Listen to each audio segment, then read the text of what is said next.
เยอะไหนตัวอะไรเอ่ยครับผมตอนนี้นะขึ้นอีกแล้วนะครับ1ตัวนะจ๊ะท้ายเรือของเรานะครับผมเอาขึ้นนะกี่คนก็ยกเลยพิ้วค่อยๆยกโอ้ยสวยมากเลยตอนถ่ายรูปโอ้ยสวยแอคท่าเลย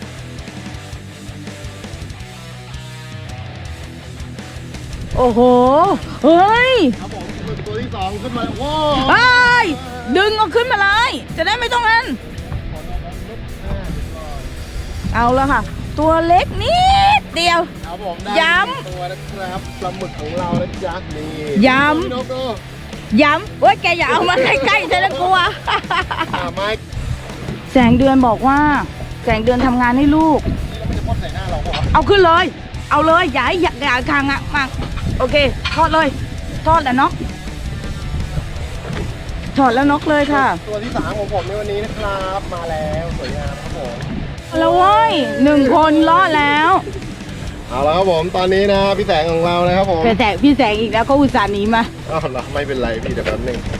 มาครับผมตอนนี้นะพี่แสงบอกว่ารอดแล้วนะครับได้มาอีก1 ตัวนะครับ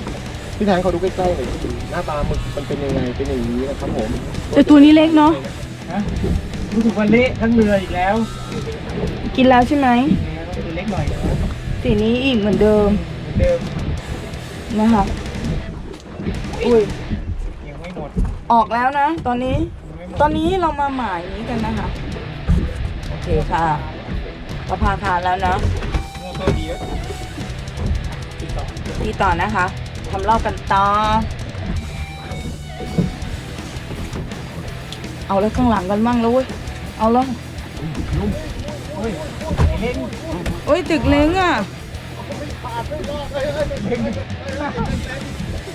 โอ้ยตกตึกเล้งซะงั้น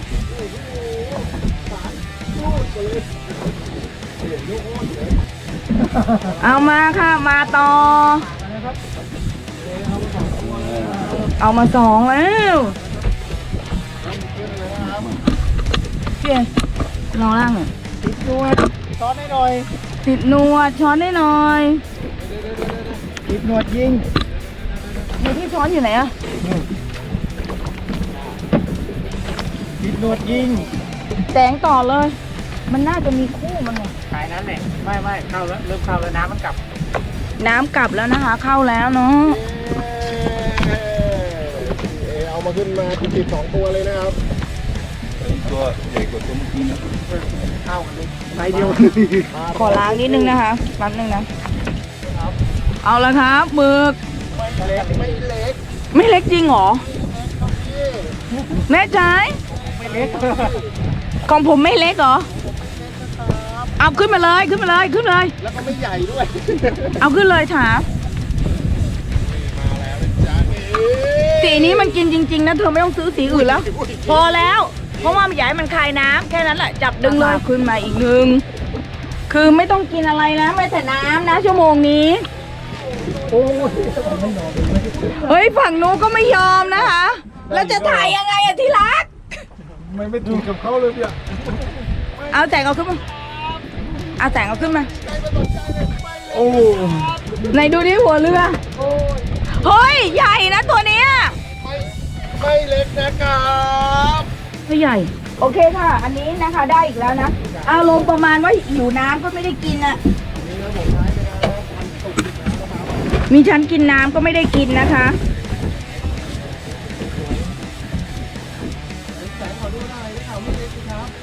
น้ำก็ไม่ได้กินนะเราหิวน้ำอ่ะโอเคค่ะเดี๋ยวต่อตัวไปเนาะตัวที่เท่าไหร่แล้วอ่ะไม่เล็กนะครับเล็กไว้ใหญ่สิเราต้องยืนใกล้กล้องนี่นะครับไม่เล็กนะครับโอเคเฮ้ยบ้าเปล่าน่ะกี่นาทีตัวกี่นาทีตัวเยอะแล้วพี่ติดเลยเป็นสิบนี่ดูไม่เล็กนะครับมันอ้วนเอาจริงนะต้องมาแล้วตั้งกองเลยนะเร็วมากเขาบอกว่าคนไม่ได้ตกนานนะคะก็จะได้แบบเรื่อยๆเลยนะใหญ่เลยไม่เล็กนะครับตัวนี้ตัวใหญ่เลยนะไม่ได้ตกปลานานกี่เดือนละก็หล ครับเอาว่าหมึกดีกว่านะพี่ เออ ที่ไม่ได้ตกมาจะร่วมปีอะครับ มันก็เลยให้เยอะไงวันนี้ ใช่ครับผมนี่นะมาพี่นุ๊กนะครับพี่เอนะพามาสนุกนะครับไม่เลยสิครับ อูใหญ่นะเนี่ย นี่นะครับ ดีๆลูก โอ้โหมา โอเค ตัวใหญ่มาก สวยไหมพี่นุ๊ก ไซส์สวยมากเลยนะคะ อันนี้ถ่ายได้นะ โอเค เดี๋ยวเราจะจับกลับไว้ในนี้กัน โอ้โหน้ำดำเลยทุกทั้งหลาย ไม่เป็นไร เดี๋ยวเราค่อยเปิดออก โอเค นะคะ เราน็อกไว้นะคะ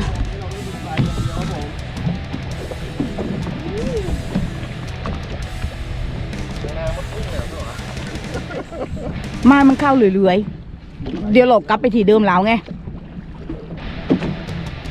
นี่ขนาดไม่ได้ออกเกาะลินที่นะ ไม่50 เมตรไอ้ท่า ยิงเด็กไรอันแบบ ไม่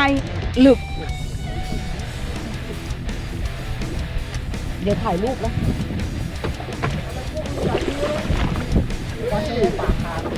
ได้ไหม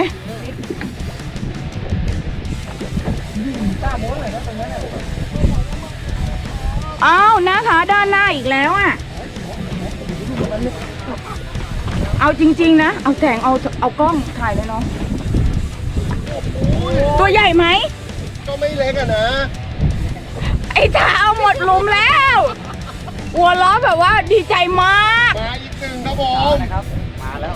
ล้วพี่แตงดูพี่หมึกหน้าตาอย่างนี้นะพี่นะดูไว้ เขาก็ได้กันทุกคนแหละอีบ้า นี่หมึกพี่ เอาลง ครับผมปล่อยครับ ยายรีบให้มันปล่อยให้มันคลายนั่นออก เดี๋ยวตั้งอีกที ค่ะตกมือครั้งแรกไม่มันไม่ยิงแล้ว โอเคนะคะ ตกหมึกนี้ได้ครั้งแรกเลยนะคะ นี่ครั้งแรกนะครับเนี่ย ครั้งแรกใช่ไหม เป็น โอเค พ่อเบ็ดแน่เลย คันเนี่ยเพราะว่าคัน คันกับไอ้ตัวโยนเลย คันต้องไปถามร้านนั้น ไหนต้อง ไม่กี่บาทนะ อย่าไปซื้อที่ร้านอื่นนะต้องร้านเฟิร์นนะพี่เอนะ น้ำปืน ให้เก๋เอาให้อ่ะไม่แพงค่ะ เดี๋ยวส่งให้ทางร้านเอามันนั่งเลยนั่น เอาด้วย ผมจนปวดแขนเลย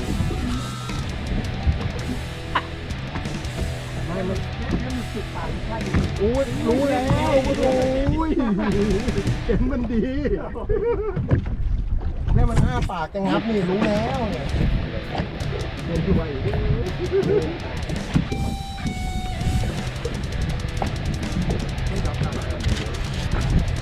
บางตัวนี่จะขึ้นเลยนะ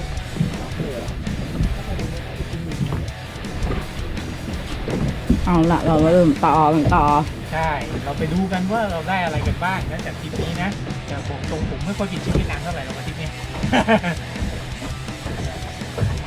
ไปดูกันครับ